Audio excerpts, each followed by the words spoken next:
Hey everybody, welcome back. My name is Erin Ferguson, and this is my video series about creating the art for a 2D video game. And today's episode I think is going to be another draw with me session, so it'll be a good episode to have on in the background while you do other things. If you have chores or whatever you need to get done, this would be a good episode for you to have on if you want some background noise. I have a whole bunch of footage saved up because I've been working, I've made a ton of stuff over the last few weeks, and so I have a ton of footage saved up from that. But I'm just in the mood to draw today as opposed to just video edit, so I think I'll save that for another time. And today I will do some coloring and some drawing, and I will just commentate on what I'm doing. So give me a second to finish getting set up over there, and then we'll go ahead and get started. Okay, I am back and I've got Photoshop open here, and here's what I am working on today. So last night my kids actually went to bed early, which never happens. And so I got to draw this lighthouse, and this lighthouse is going to go near the coast on our game. I mean, obviously it's a lighthouse, but it's going to go it's part of this coastal city that I'm working on, so it'll be there. And actually we have a character, Davy, who's an old sea dog who's going to actually live in it. I think I actually drew him on the last episode, so if you're interested in seeing some character sprites and seeing Davy, our old fisherman, he's actually, I think, going to live here and be our lighthouse operator, and at night and during the daytime he'll have a boat and he can take you out, to deeper waters to fish or whatever. That's sort of the plan. But anyway, so I stayed up last night and got this all drawn, and at the moment I've got it sort of in two pieces. So here's the lighthouse right here, but then I figured, because the lighthouse, I could be wrong about this, but I feel like it probably needs to be the asset needs to be divided into two pieces, because the lighthouse, of course, is solid. It's something you can't walk through. But the stairs, you need to be more as opposed to an object, more like terrain that you could walk on, to get up to the door. I'm not totally positive that they need to be separate pieces, but I figured better safe than sorry. So I'm going to do them as two separate pieces, and then if it's not necessary, I can combine them later.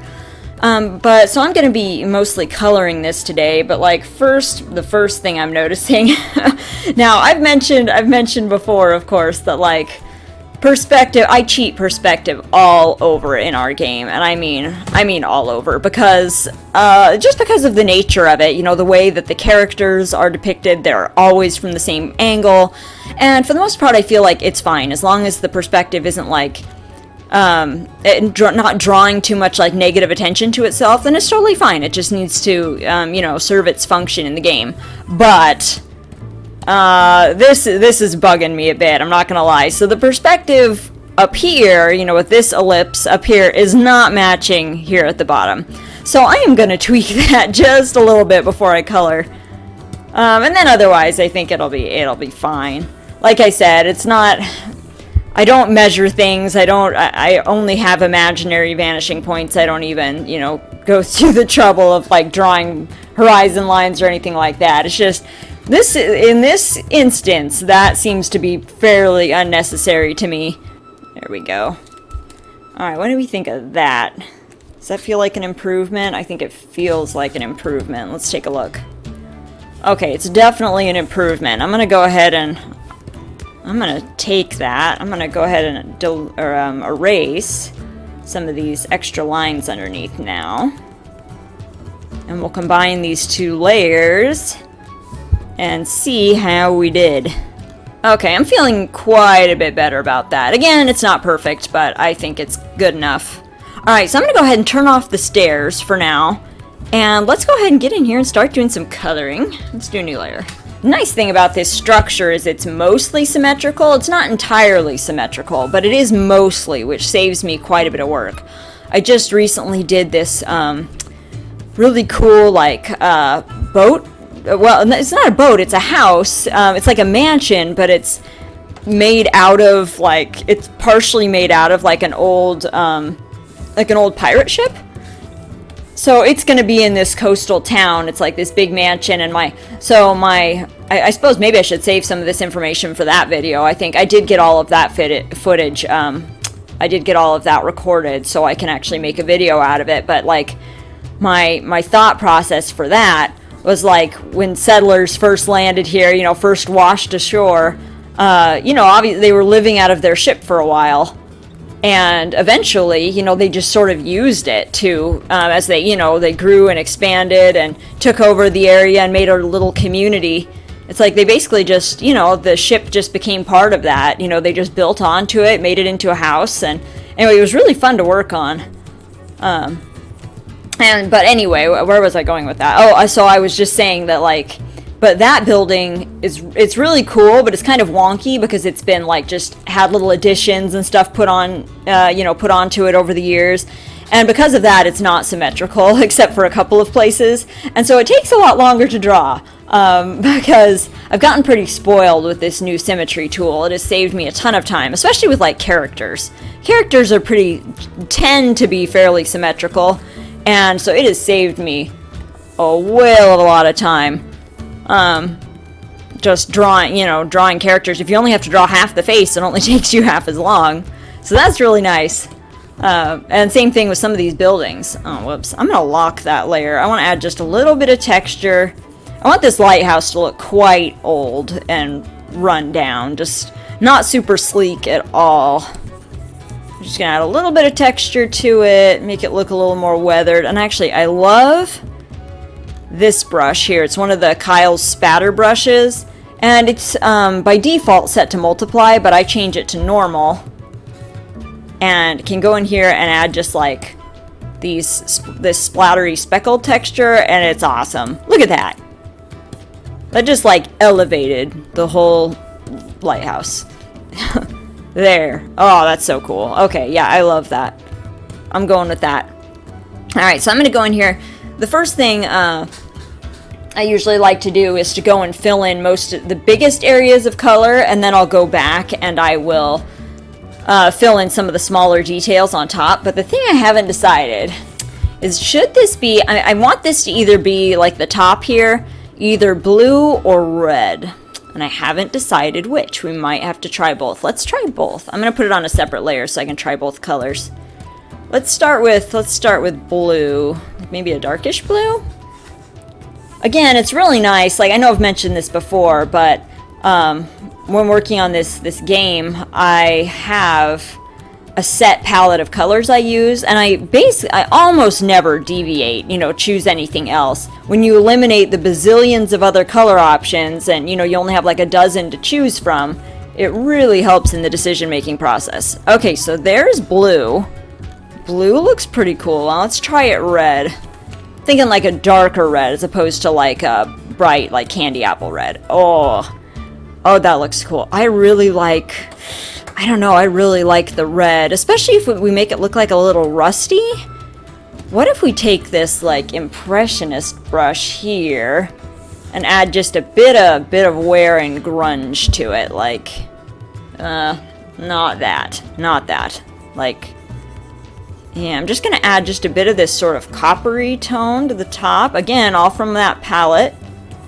Okay, that looks pretty cool. It's starting to look a little more orange, though. I'm going to bring it back to the red family. I just want it to look like, you know, kind of chippy paint. Something that they've, you know, tried to keep restored and stuff over the years. But it's just, you know, it shows its age. It's weathered. Okay, what do we think of, like, that? I feel good about that. I like that a lot, actually. I think I kind of want to do like this top. I want it to look kind of old and brassy a bit. And you know what else I'm thinking? I think this base here, this base around the glass, should actually be that same color too. I feel like we need to balance that top. This little thing on top, I feel like it needs a little bit of balance. So I'm going to go in here with this. I'm also imagining the rocks that this lighthouse is sitting on being more brown as opposed to like gray. So I think this will balance that out too. The red tones and stuff, the red and yellow tones in the top of the lighthouse, I think will balance out all the rocks at the base. Well, let's do the door first, and then I'll go in here and I'm going to add just a little more. I'm going to add some color to all of these rocks that sort of make up the sides here. But I'm thinking the door, I'm thinking brown. Standard door color. I'm going to come in here and texture this, make it look, you know, a little more weathered. It has been sitting by the sea for, you know, how many years. All that salty spray. Yeah, I really like this. I use this Impressionist brush almost in every piece I do for this game, which is, it's been just a really useful thing. You know, the one gripe I have about Photoshop, because I love Photoshop, obviously. I use it for everything. There's hardly a thing you can imagine that you can't do. But the one gripe I have is their brush system. Their organization system for their brushes is awful. I just got so fed up with constantly having to scroll through these long menus to find the brush that I wanted, because they were buried so deep because I just have so many. And it was just, you know, I'd waste so much time just scrolling through trying to find, you know, the brush that I wanted. And so I finally went and downloaded, I started looking for a solution, and I downloaded the plug-in Brushbox, which is like, it's an independent sort of thing. At least that's my understanding. I mean, it's not made by Adobe, but it has been a lifesaver. And I think I had to pay something for it, but it was totally worth it. It may have been, I think it was one of those things like, what is it called? Gumroad, where you can like name your price, but they give you a suggested price, and then you can name, you know, how much you think you can pay how much you think it's worth. And I think the suggested price was like $15, and that's what I paid, which is pretty cool. I think someday, I have it floating around in the back of my mind, someday maybe in between making games, maybe I'll set up a Gumroad account and I can make assets for other people to download for their games. That would be kind of cool. This rock isn't totally symmetrical, so I'll have to turn off we'll have to turn off symmetry at some point, but most of it is fairly symmetrical, which saves me work. And that's what we're all about. Actually, that is kind of true, because I mean, when you're a two-person team and you want to release something really ambitious, you gotta find ways to increase your efficiency. You know, like the king. As far as art goes, I'm trying to think if there's anything I think is as labor-intensive as the kingdoms, and I really don't think so. I'm trying to think if there's anything. I think like the interiors in particular, like characters don't take me all that long. This is way too red. I'm going to tone that down. Tone that down a bit. Anyway, characters don't take me all that long. And the exteriors of buildings generally don't take me that very long unless they're fairly complex. But like I said, I drew this in a couple hours last night. And coloring it, I mean, I'm doing that right before your eyes. It doesn't take very long. But things like the interiors, doing all the furniture and stuff, that takes a while. A lot of the other stuff doesn't really take that long. I can crank it out, you know, reasonably quickly.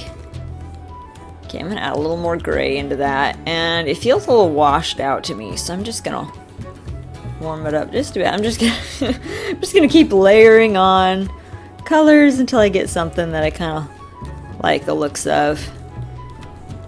Not loving that. We're getting there. Not loving it. I think... You know, let's go back to brown. More brownish. Let's add a layer of like this goldish. Maybe it'll kind of match the door. That's kind of what I'm thinking. A little bit of that. A little bit of blackish on top. It's like dark gray I've got. Okay, I'm liking that better. And the other thing I want to do is go in here and add a little bit of light to these top planes here. Okay, there we go. What do we think of that? Okay. I think I'm pretty okay with that. I think that looks pretty good. So we can go in and start actually doing some of these little details now. Like, I don't know if you noticed, I just have some like barnacles here on the side and some starfish. And then of course I wanted to get in here and color all of these little stones. So let's do that really quick. Actually, my goal is to have the entire coastal kingdom drawn and ready, basically ready to go by the end of June, which might be, I don't know, that might be a little ambitious. I think, what is today? Today's the 14th. Okay, so it might be a little bit ambitious, but in a perfect world, I should, at the very least, I think I should have all of the building exteriors done by then. I have all the characters done. The characters are all ready to go. So I think your rival kingdom, the one I was working on last time, the really ritzy one, that has the most, that has the largest population of any of our kingdoms, I believe. It's the big city, you know, the big glamorous city. And so that has the, you know, the highest population. And I'm trying to remember how many people live there, not counting the peasants. I think there are 16 peasants who are like non-unique characters that just sort of add, they're filler, filler peasants that wander around and they, you know, just give it a more populous feel. And they do things like they'll go to church and they'll go shopping and things like that. But as far as like characters, let's see. So we have Pontus and his wife Charity and their daughter Eustacia. So that's 3. And then we have another family that runs the tavern. That's another 3. So that's 6. And we have Fagin, who's your slimy dealer of goods. Let's see. So that's 7. Amadeus, the musician. That's 8. Bruce, the builder, that's 9, and then we have number 10, let's see, Vincent, the priest, he's number 10, and Morgan, the stable master, so that's 11. I don't think I'm forgetting anybody. Am I forgetting anybody? I don't think I'm forgetting anybody. Assuming I'm not forgetting anybody, so that's 11 people, 11 unique characters that live in that city. And then there's another, 16 like non-unique peasants that'll be milling around there. And that number could change too, just depending. I mean, if we wanted to add more, that would be easy enough to do. But as far as like unique characters, that's quite a few, because each of them, has to have their own house, and they have not only their house, but a lot of them have, separate places of business, or they live in their place of business. So it's a lot of furniture and stuff to make, and a lot of interiors. And but the one thing about your rival kingdom is, of course, everybody there is much more affluent there. they lead a much more glamorous lifestyle than most of the other kingdoms, and so just the sheer amount of stuff they have is greater than I think any other kingdom will have. So that will definitely make a difference. But I think this kingdom, I'm trying to think how many characters I made. I want to say I made 9. I want to say it was 9. Because I think I showed 8, maybe, in the last video. And then I ended up making one more. So it's not quite as big. And their houses, generally speaking, are going to be smaller. Because, like I said, they're just, these are more simple coastal folk, and so their houses, I think, will also be smaller, except for, well, the big mansion that the admiral and his wife and their son live in is fairly large, is also going to be fairly large, but I think the exterior, I kind of imagine it because it is a space that has been, it's, it was once a ship that has been just sort of converted now into this mansion, and built onto over the years, just kind of MacGyvered together, really. I imagine it being, having a lot of like twisty hallways and tight cramped spaces, just a very different feel from the big open lofty manor that like Pontus lives in. But even though it's fairly large as well, it's not as large.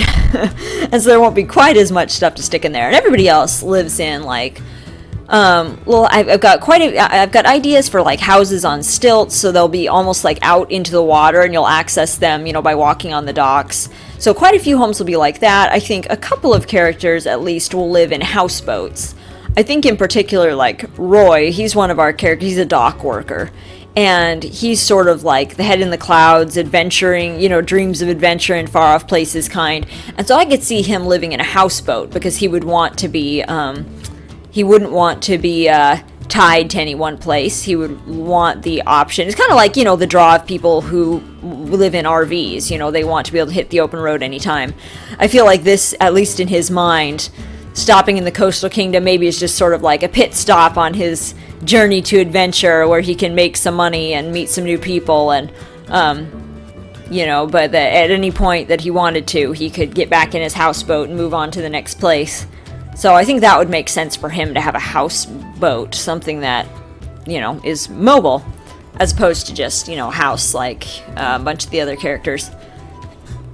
Plus, I just like the idea of drawing a houseboat. Let's be honest here. Houseboats are awesome. Not that I've ever been on one, but, on TV, they look pretty cool. Okay, what do we think of that? I like that. I like that very much. All right, let's color our barnacles next. Hello, little barnacles. What color are barnacles? I did look at pictures of them yesterday, and honestly, it doesn't matter what color they actually are because I need to pick something that's going to stand out against these rocks. I'm thinking like maybe bluish, actually. Maybe we'll make them kind of bluish. Let's see how that looks. Oh yeah, that's perfect. These barnacles will be blue. And the starfish, maybe we could have like one pink, one yellow? Not quite sure. We'll try different combinations and see what we like.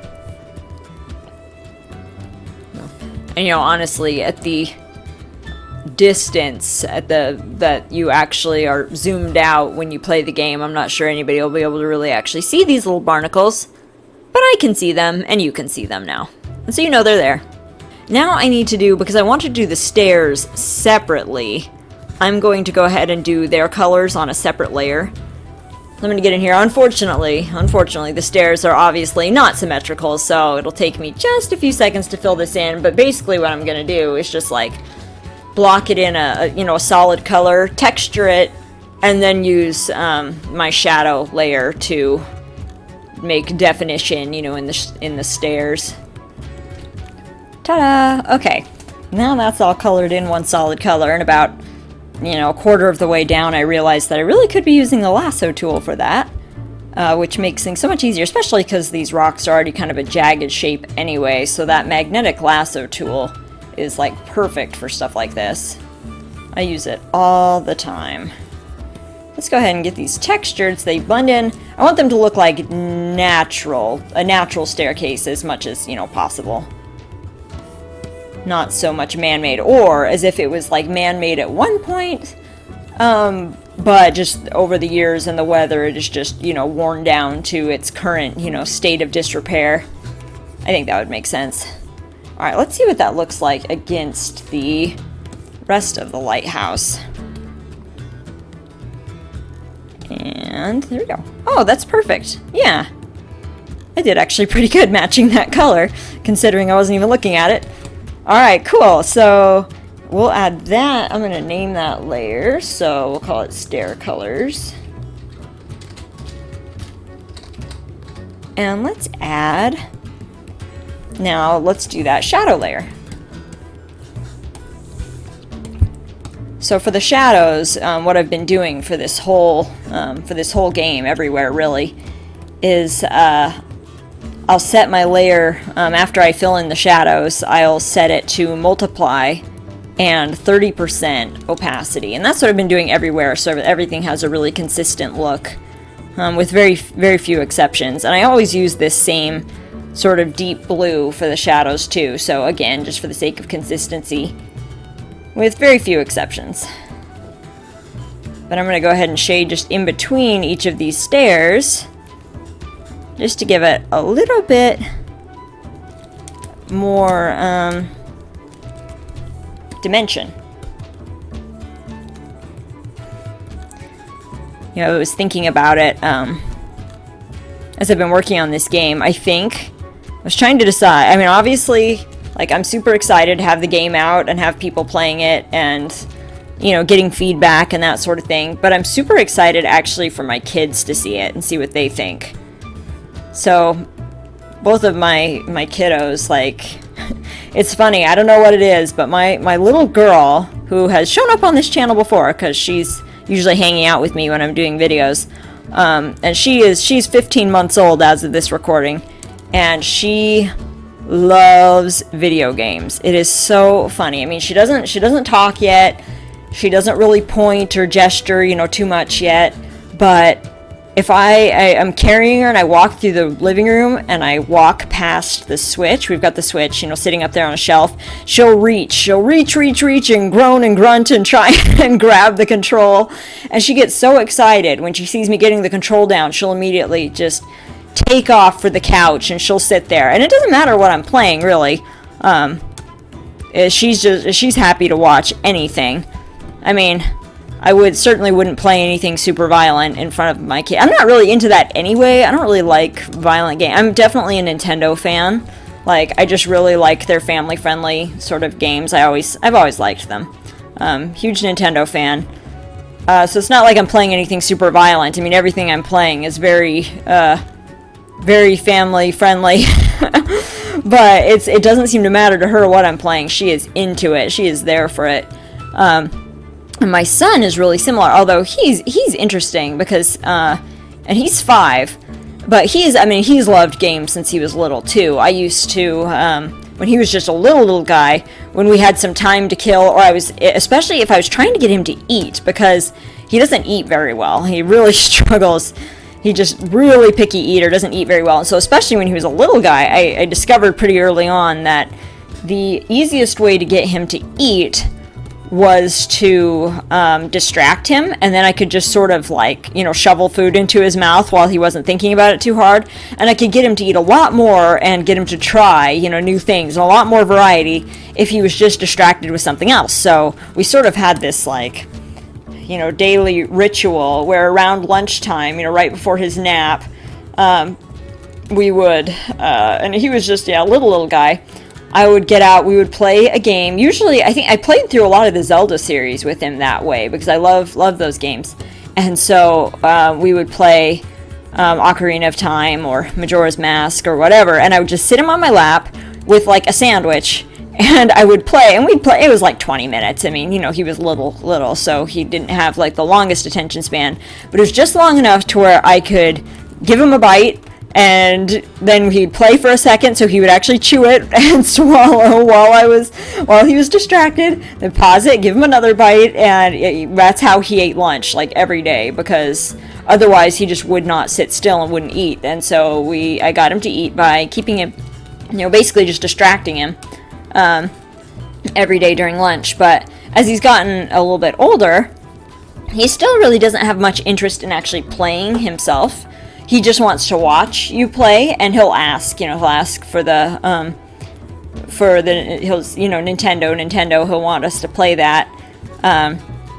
He's nonverbal for the most part. I mean, he has a few words, but he's mostly you be considered, you know, nonverbal. But he will say Nintendo when he wants us to play, and he loves, like, you know, Super Smash Brothers and Mario Kart, and he likes Zelda. I mean, he likes all those games, but his favorite games are usually, like, retro style, you know, retro games. There's some that just, like, came with our Nintendo Online membership, whatever that thing's called. There are, you know, some, like, old Nintendo games that came with that, and he loves them. He loves Kirby. We also have one of the classic Super Nintendo mini consoles that they released, you know, was it a couple of years ago or whenever. We snagged one of those while they were out. I mean, I think they still have them, but anyway, we snagged one of those, and he loves those games. He loves, like, I tried playing Yoshi's World, is that what it's called? I've played that one with him. I haven't quite beaten it yet, but he loves it, and he loves Kirby. And, like, on Super Smash Brothers, Kirby he will, if you're playing, he'll point to Kirby because that's who he wants you to be. That's his favorite character. And so we'll play as Kirby just because that's his favorite. But for some reason, that's just, tickles his little funny bone. He loves, I think part of it has to do with the music. That very electronic, synthesized, sort of music. He absolutely loves that. Has some pretty... He's very interesting because he's got some pretty significant sensory issues when it comes to sound. But he absolutely, on one hand, he's very sensitive to loud noises and to strange noises, and he can come unglued if something doesn't sound the way it's supposed to. So, for example, if you turn on the DVD player and you put in a movie, it's usually... you put in a DVD or Blu-ray or whatever, it makes, makes a series of like these whirring, sort of sounds and electronic sort of sounds as it, starts up and as it reads the disc. Well, one of our Blu-ray players is, it's kind of on its way out. It's like 7 years old at this point. It's just old. And when you put in a disc, every now and then it just kind of malfunctions and makes this weird grinding noise, and it doesn't happen very often, but when it happens, oh my goodness, my son just loses it, because it's the wrong sound. It's not the right sound, and he can't, he just can't handle that. But anyway, so while he has a lot of pretty significant auditory sensory issues, and just like his ability to understand just like spoken speech, but he is super, like his ear for music, and just to be able to, for a child who doesn't, is nonverbal, doesn't speak very much at all, but he can, when he was a little guy, I have a little video of him, he was probably about 2, he was singing Beethoven, like the dun dun dun dun, dun dun dun dun. And he knows all of those classical. He loves classical music, and he knows how it's supposed to sound. He knows how things are supposed to go. Like as far as sound goes, he's hypersensitive to sound. It's very, very interesting. So anyway, that was sort of a long way of saying that I'm excited for him to see this game, because it is sort of a retro style. He actually really loves Stardew Valley as well. I have that one. I think I downloaded that one just on our laptop. And I haven't played it for a while. Because I kind of got to a point where I had everything. I could start over. But I just, you have everything, and then the motivation kind of dies. Once you have it all, it's not as fun to work for anymore. Once you have all this money, and I had to have a ton. So anyway, I was playing that with him, and that was another one that I would use like at lunchtime, or just to kind of get him to wind down to take a nap. And anyway, so he loves that game because I think he really likes the pixel art too. I think that kind of appeals to him. And this isn't like pixel art, but it's still like a 2D semi-top-down sort of game, and I'm hoping that he's going to like it. He has shown some interest when I've been playtesting. It doesn't have sound yet, which I think he will really get excited about. Other than rainstorms have sound. Other than that, it doesn't have sound yet, but I think once we add that, especially, he's going to be really interested in it. I'm really excited to see what he thinks, because he's already shown some interest. When I'll be working on it, he'll come and sit up on the chair next to me and watch, what I'm doing, and I'll point out, the different things that I'm working on, and just some of the different features and stuff that you can do. But I'm really excited to see what he thinks of it. Okay, so I've got that all cel shaded. The staircase is all done, and I'm going to check it. Alright, so I think that looks pretty darn good. So I'm going to call that bit done. And now I just need to do basically the same thing here for the lighthouse. And the nice thing about, the lighthouse, again, is it's mostly symmetrical, which saves me a bit of work. It's funny, here, I'm just listening to myself, really, talking about all these games and stuff that we have and have played and stuff with the kids, and it makes it sound like I actually have time for games. Gosh, it's, it makes it sound, I wouldn't classify myself as a gamer per se. I don't think I quite qualify for that. Like, I like playing games. Who doesn't? Like, everybody does. I mean, honestly, who doesn't like playing games?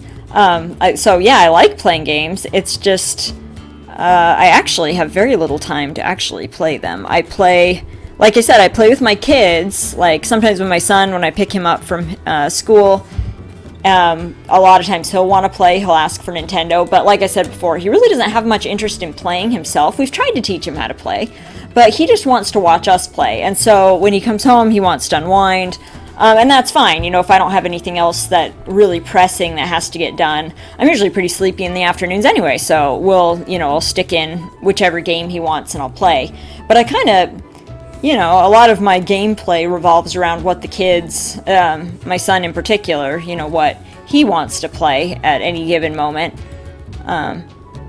He really liked Splatoon for a while, so that was fun. That one was a pleasant surprise. I knew it was popular, but didn't know quite what to expect, and we got it for him for his 4th birthday, I want to say, and anyway, ended up thinking it was a lot of fun, actually. But anyway, he, I'll play with him, like, when he comes home from school, if that's what he wants to do. So we'll play then. Or sometimes, just like, at the end of the day, when I'm waiting for my husband to get home, and it's like, all the chores are pretty much done, dinner's in the oven, maybe I'll sit down and play a little bit. But, like, it takes me a while to get through games because, I'm only playing for, 20 minutes here, 20 minutes there. There's no such thing as, like, a long gaming session in this house. It's just way too many other things that have to get done, obviously. It's just, grown-up stuff.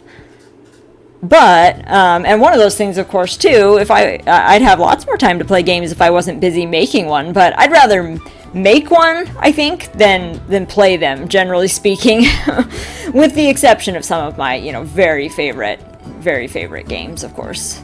I'd never want to miss a title in the Zelda series. If at any point in my life I tell you that I'm not interested in owning a Zelda game, well, then you'll know that I've been abducted by aliens and somebody has taken over, like, my body or whatever. Because I love those games. They're my very favorite. But yeah, I think if I had to pick, if I have free time, and I mean, there are exceptions to this. Sometimes you're just, like, tired and just want to unwind. But if I have free time, my first choice will always be to draw. Like, that's what I want to do with my time, pretty much without exception. Sometimes read. I like to read too, but pretty much if I've got free time, I want to be using it to draw. Because that's what I think about all day long.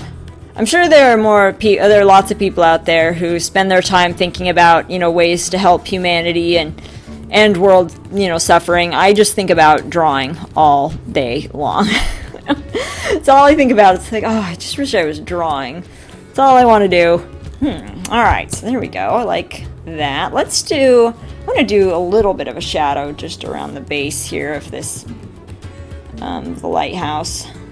I think maybe I'll just do most of this rock, the vertical faces. I think I'm going to pretty much do all of that in shadow. Yeah, let's go for it.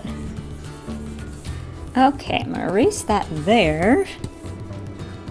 We're just about ready to see what this looks like. I just got to touch it up over on this side. Just want to add, like, swoop to the side like that. I think it needs that, actually. Just to give it a little more dimension. I thought that the this, like, lighthouse barrel, for lack of a better word, looked a little bit flat. Okay, ta-da! Alright, so we're about ready for the big reveal. Let's go ahead and change that to multiply, and I'm going to change this layer to 30%. Let's turn on the colors, and then we'll turn on the staircase, and see how it looks. Ta-da! Okay, that looks, you know what? I am happy with that. I think that gets a, thumbs up from me. So thank you for sticking with me for this video if you're still here. It's been fun as always, and again, I will be back next Friday as usual with another video. So until then, enjoy the rest of your week. Bye.